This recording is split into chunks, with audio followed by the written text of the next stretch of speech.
Good morning, class. Today we will start with your lesson in the Kingdom of Fools. Kannada is a regional language mainly spoken in the state of Karnataka. This story is a Kannada folk tale. Folk tale is a story which is passed on from one generation to another. So folk tale are the old stories which pass from one generation to another generation. It is taken from the book Folk Tales from India, written by A.K. Ramanujan. It is written by whom? It is written by A.K. Ramanujan. So, Kannada आपको पता है ये कहाँ की regional language है? It is the regional language of Karnataka. और ये जो स्टोरी है ये एक कन्नड़ा फोक टेल है. फोक टेल वो कहानियाँ होती हैं जो पुराने समय से एक जनरेशन मतलब एक जनरेशन से दूसरे जनरेशन में पास होती हैं. एक दूसरे को सुनाता है, दूसरा तीसरे को सुनाता है. तो ये जो कहानियाँ एक जनरेशन से दूसरे जनरेशन में पास होती हैं और इनको जो कहा जाता है इनको फोक टेल्स बोला जाता है. और ऐसी एक ये फोक टेल जो है ये है किसने लिखी है? ये A.K. रामानुजन ने लिखी है. उनकी जो बुक है फोक टेल्स फ्रॉम इंडिया उसमें से ली गई है. First of all, let us discuss the title of the story in the Kingdom of Fools, which means the state where people are not so wise, they are not intelligent. In this story, the king, his ministers, and his advisors are fools. That means that they are not wise and intelligent. When this kind of people rule the kingdom, then what all happens has been told in this story. So this is in this story the Kingdom of Fools. The people of the state, mainly the king and his ministers, they were all fools. So what happened in this story we will read it here. In the Kingdom of Fools is an interesting story of a kingdom run by foolish king. तो जो kingdom of फूल्स है ये एक बहुत ही interesting story है और इस kingdom का जो राजा था वो एक फुलिश किंग था, बेवकूफ़ था.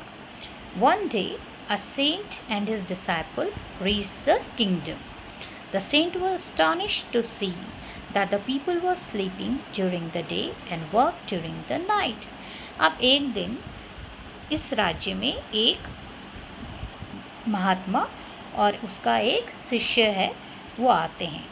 जब वो यहाँ पहुँचते हैं तो वो जो हैं सरप्राइज़ होते हैं क्या देख के कि लोग यहाँ दिन में सोते हैं और रात के वक्त काम करते हैं.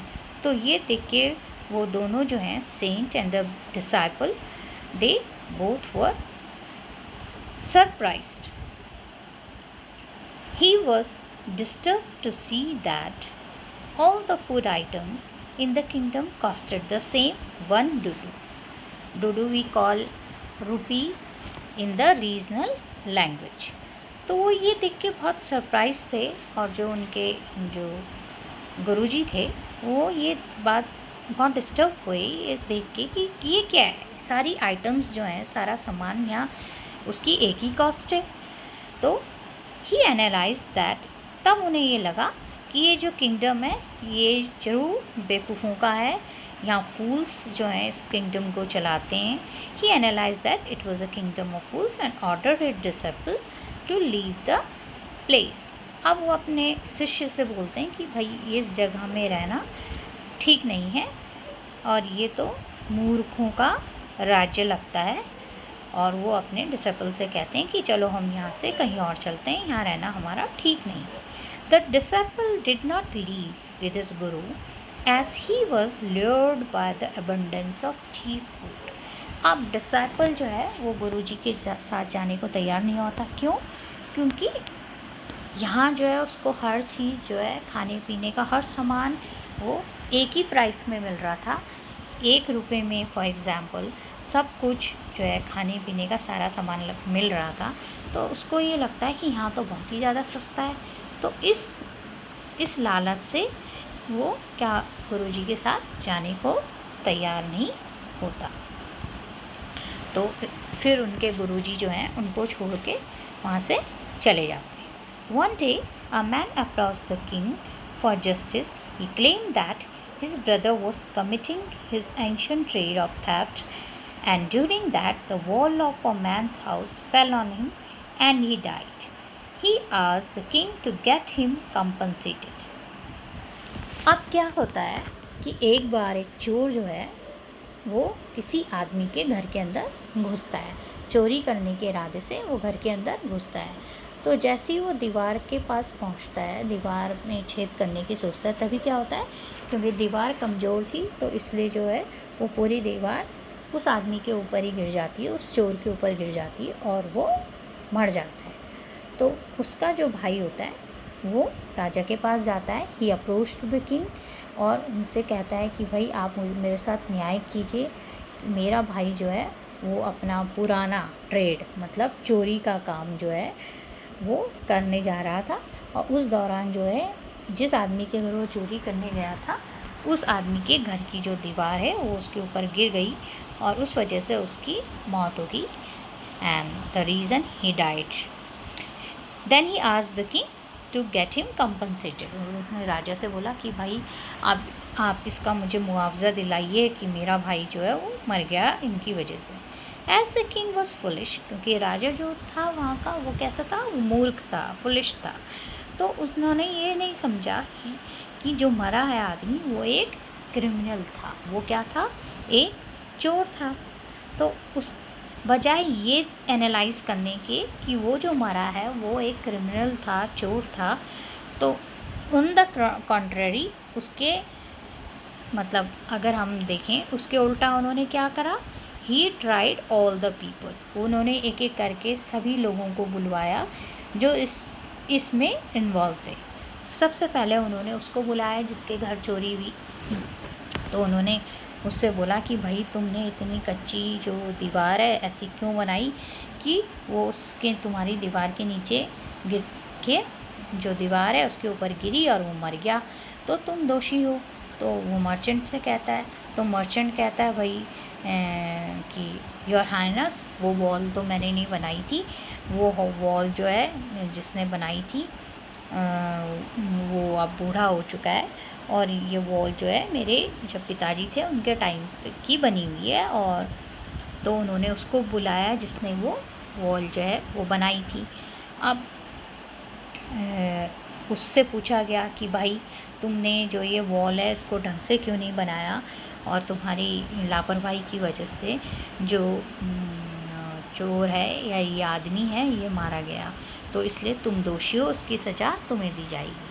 तो वो आदमी जो है वो बूढ़ा व्यक्ति बोलता है कि योर हाइनेस इसमें मेरी कोई गलती नहीं है। उस वक्त जो है वहाँ पर से एक जो है ब्यूटीफुल लेडी वहाँ से बार बार अप एंड डाउन उस स्ट्रीट से कर रही थी, और उन्होंने पैरों में एंकलेट पहना हुआ था जिसकी साउंड से मैं बार बार डिस्टर्ब हो रहा था, और इस डिस्टर्बेंस की वजह से जो है मेरा जो मन है वो ध्यान काम पर, I can't concentrate on my work and that's why it all happened। वो ऐसा बोलता है कि इस वजह से ये सब हुआ है और ये इसके लिए मैं जो है आई एम नॉट गिल्टी।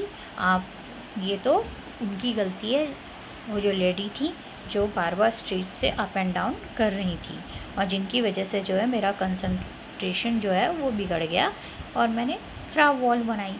तो फिर वो उस लेडी को बुलाते हैं जो तो अब जो है वो ओल्ड हो चुकी है वो लेडी, और वो आती हैं वहाँ पर और फिर उनसे बोलते हैं कि भाई आप बार बार जो है स्ट्रीट में उस वक्त अप एंड डाउन कर रही थी आती, और आपके एंकलेट की जो साउंड थी उसकी वजह से जो है ये आदमी जो है वो प्रॉपर से वॉल नहीं बना पाया, और जिसकी वजह से जो है एक आदमी जो है वो मर गया, तो आप इसके लिए गिल्टी हो, इसकी सज़ा आपको मिलेगी। तो वो लेडी कहती है कि your highness it was not my fault, कि इसमें मेरी कोई गलती नहीं थी, ये तो जो गोल्ड स्मिथ है जो सुनार है इट वाज हिज फॉल्ट, उसका दोष है, उसको मैंने कुछ ऑर्नामेंट्स बनाने के लिए दिए थे और उसकी वजह से उसने मुझे एक प्रॉपर टाइम नहीं दिया उसका। उसने बोला आप अभी थोड़ी देर में आके ले जा लेना, और मैं फिर उसके पास गई तो he told me that he has not completed my work and whatever, then I have to go again and again. So the merchant is guilty for that.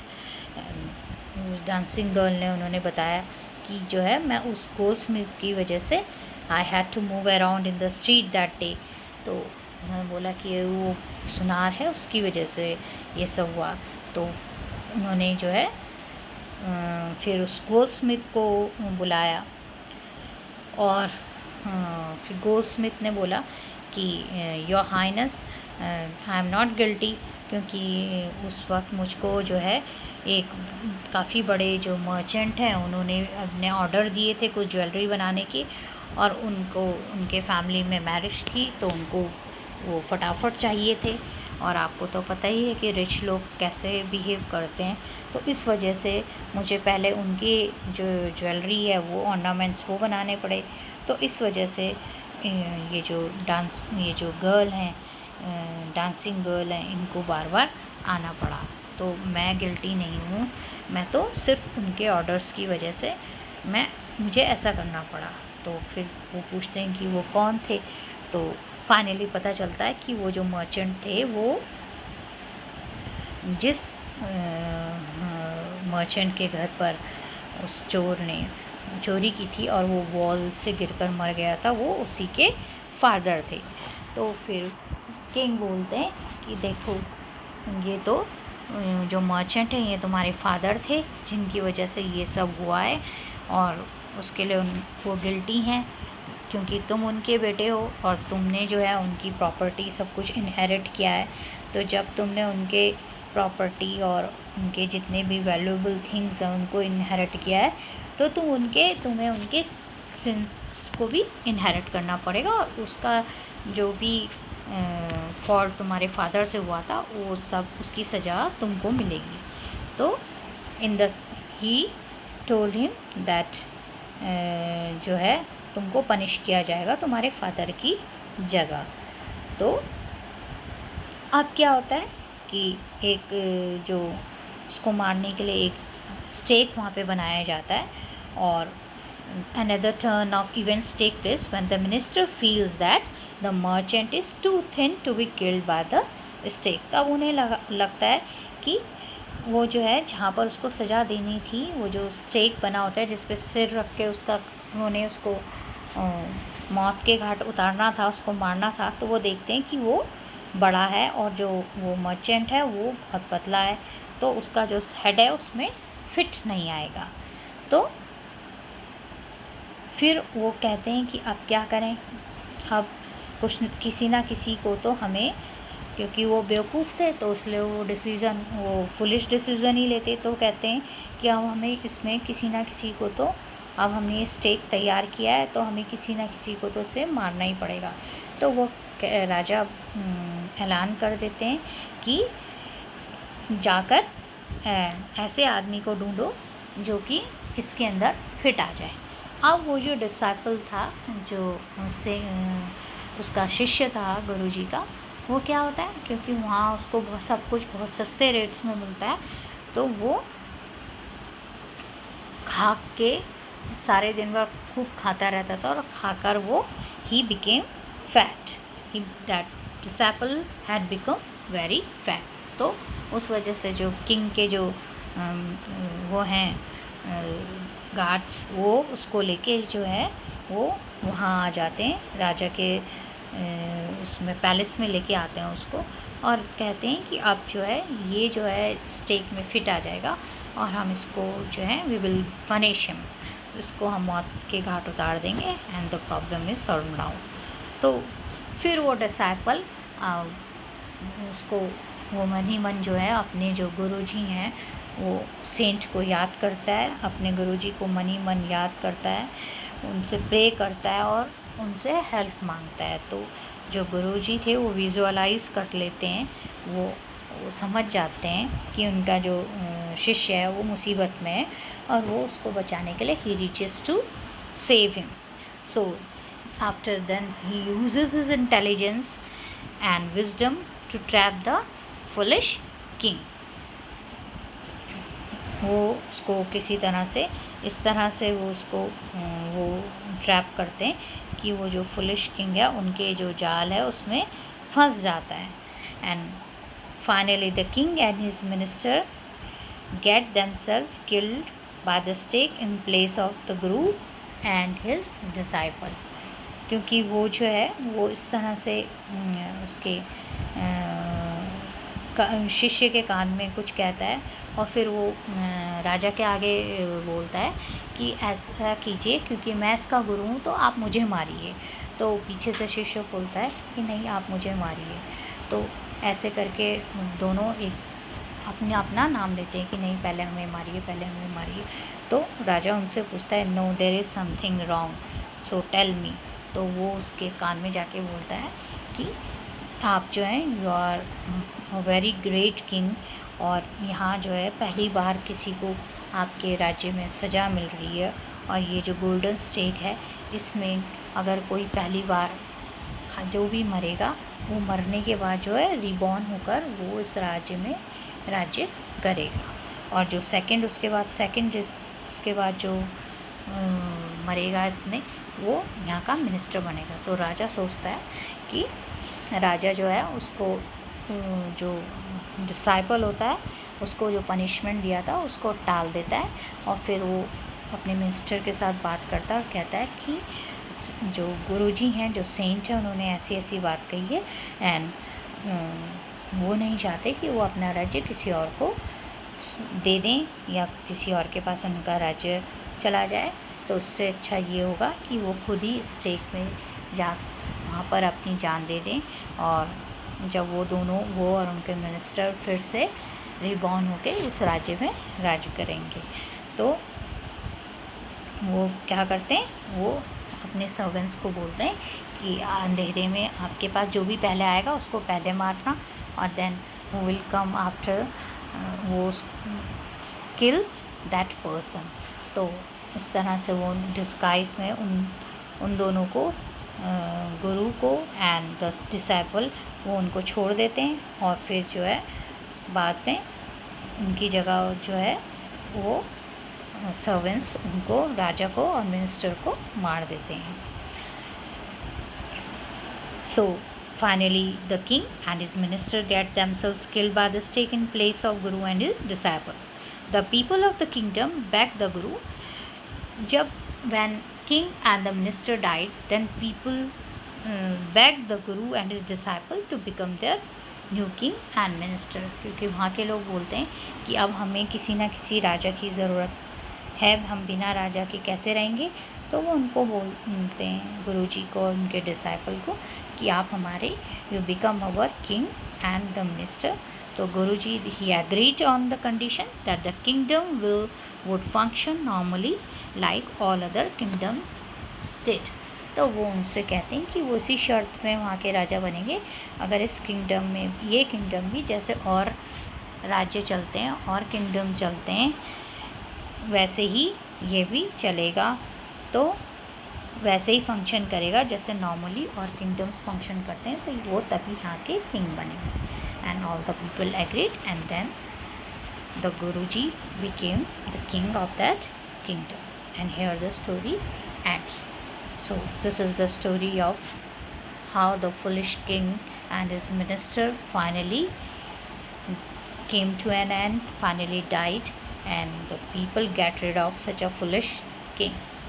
So here the chapter is completed. Hope you would all have understood it. Thanks for today.